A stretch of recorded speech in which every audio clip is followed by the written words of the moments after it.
Tala Fou malisi ufonga lau mua Wellington mo le nei tai au se fuluiva o Februari lua afe lua lima.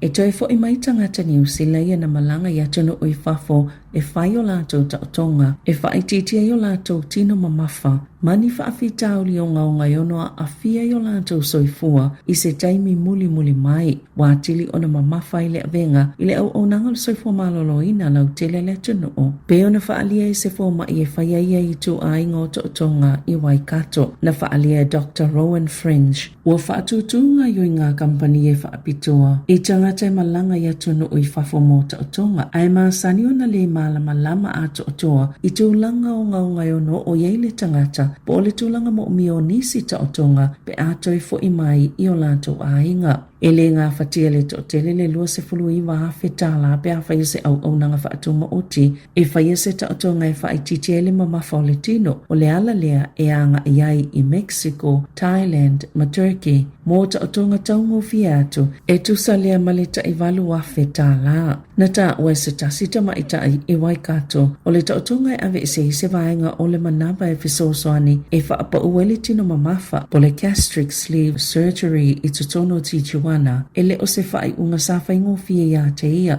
o ie ngalue le soifo maloloina ma sawa awa ai I tu uma e o lawa ini tūlanga o ngaunga e ono tutupo iso o se taotonga.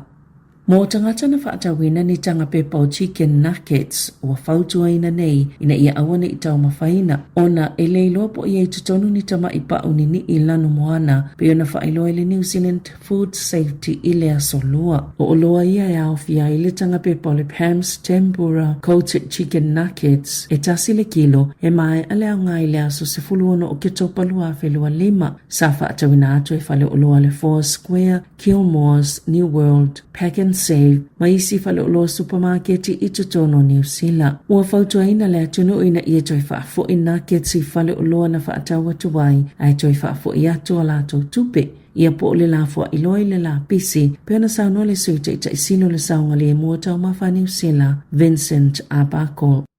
O le iloilonga ma le suesu'e ngai la asanga ala le malo sa whaia ina ia mauti noe le whaongaina sisi wha maumaunga. Sa mawhaia o na oina o tangata taito o tasi I le tusi ngai ngoa matui pui o le COVID-19 I le manurewa marae. Sa ilo ai e le I whaia e la nei a le malo. Ni ta I ala tala fia ngai e pui ai ia wha maumaunga ma e le I ato o tofo I le wha atinonga o lato mata whaioi. E pui ma pule ina lele I le wha asoanga o ia wha maumaunga patino o tangata taito o tasi. O le masina fo e wha se ituanga lo I le pule silo lo fiso fo inumera wha maumawina New Zealand. Mark Soden, pe ona wha se sila al komisina o nanga le malo I le asolua. O yuni li tau sanga talwaina ma taile so suenga o nautua inga e wha pia. O wha amatalanga na o ina maile tu singa I ngoma tu pui o le COVID se fuluiva I le marae na wha au ngai yoinga na wha atutu I le au palo ta Maori I le tu malo wha palo ta o tamaki ma kaurau. E la ititi palo ta na sile takotai Tash Kem. Le pule silo le marae lea taimi I le waipula le leipa peni he nare. Sa wa aile suenga I ngā yoinga ni sio matanga luenga a le malo. Sa wha akone karate le ofisa fo inumera wha maumawina po le Stats New Zealand. Le la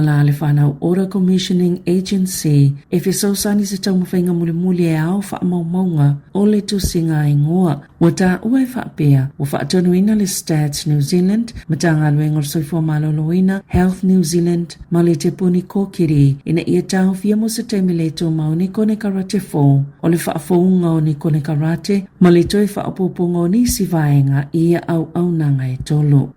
Na tau fia le ofisa o te uti a New Zealand I pauta o ona whaasaina I le malai waali le whaavao malua o Kilani e silia mali tolu 5 miliona tala e mawai pe a whaatawina atu. O ia pauta na awhiwhi tutono ni pepa lanu ulima ni pepa I ila ma I se whai ngā malanga le Hawaiian Airlines I le pō le asotofi. Na ta ua le ofisa o te uti e o atu I le tolu se fulufitu te sima le 2 miliona tala le tau e tonga whitia ia a fianga o tangata New Zealand pe ana whaapea mawhai na sawa tu itua ia pauta o ona mafaatau wina atu. Na faalia Diana McDonald o le amata ngā luenga. Ua mole mawina lava li siiti o le whai numero fuala au whaasaina e tau fie le malai vaalele ina i taimi ia le i mamao atu. Ua silia malese lau walu sifultolu kilo kalama o fuala au whaasaina ua mawhaiana tau fie le ne tau sanga e le malai vaalele au kilani pio na faalia McDonald. E to sai mali poti alele tio New Zealand. Ua whaalawi loa le malo o le atukuki, whaamatalango le maliliengo le Comprehensive Strategic Partnership na sainia masaina o ngā luenga whaiwhaatasi ile e linga o le alititai o le sami mo minerale o la sui wha le malo i tutono atunu o e lua, ma le sili atu le vaengo le isi atunu o nailo isi malo i le nei tūlangi, ma le ngā lulu e whaatasi o malo e soala o pule ni tali o ni mata opo. O ni vaenga i olo tu mātila tila mai tutono le malilienga tu sai malipo te lele te o New Zealand. O ni vaenga olo avele wha mua olo i tutono le pepa o wha amatalanga, iau fiele malo si anga e tali e i fita e fianga i male tamao ainga, si o manga, fi wha asoa inga o tu maanga wha aleanga nuu, o le ola lau li leo anga fi so o tai, male ngā lulu e so o tau au i so o tanga maisi malo, ina ia au sia se sini, o lo o tuli loa ina. Na wha aliesa sa upu mo le minister le vai whafua New Zealand wa samana i Winston Peters, o le a ilo i le taiminea le malo, le malilienga le atuku ki masaina, ma ua iei le wha naunga wa samana i e tala noa ai ma le whainga malo le atukuki i lea mata upu ina yaso o lumanai.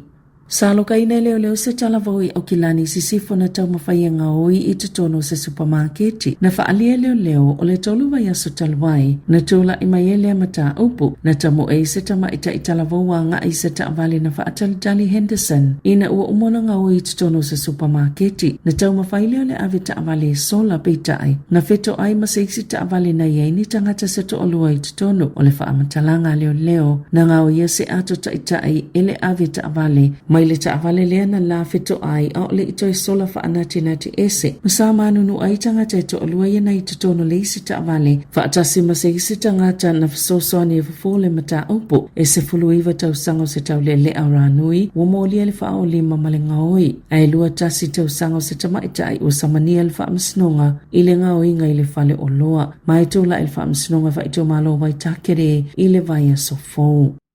Na whaalia se pase se i se whainga malanga legit style tai o le aso sa wha moe mo Dunedin. E ei tanga taile a vea lato ato malanga, mai le i whailoi nā tu fo ia i lato, se ia o ina tau nuu le whainga malanga. I le po tele le tio New Zealand na ta wai, sa malanga Alison Boys i saute mo se whainga malanga le moto steward, peitai, na toi wha amalo siele toi tutongi o so nā wanoa, ma wha atalitali mo lana ato, ai o lana tala na iai au kilani lana ato, olo iei tutono na whala awe inu molo na ngase, o le tala le tina ni checkpoint, e i tu la male whana whaatalitali le tu e pike i utapo ato malanga. Ai whaato a whailo ato le jet star ele i avea ile malanga lato ato, ele i whailo i nātu fo ini au ili ilinga, po o a whetau no o atu wai lato ato, ele i ofo i nātu fo i se taui. Ia i lato, sa whisilingi e le lava te nā le jet star, po le ale mafo anga o le whaafitauli, a Italiane le company, na toe lau i lalo, o na ua mamafa le uta.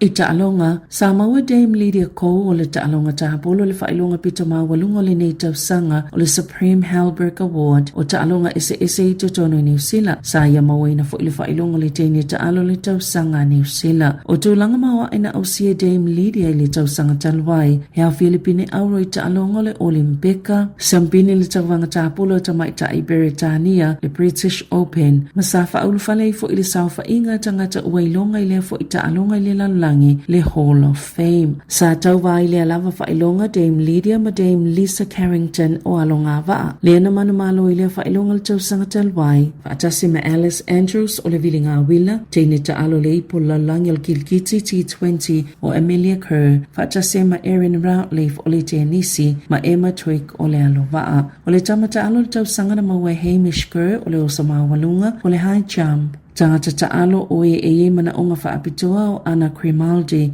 au le tausanga na mawale awalo waatama itai, le Women's K4 Sprint Kayak, whaya onga le tausanga o Corden Walker o le awalo waa. Tangata taalo o mawa ili tula i Mayolana Taleni, Sāmoa ina le Tyler Benden o le taalonga soka.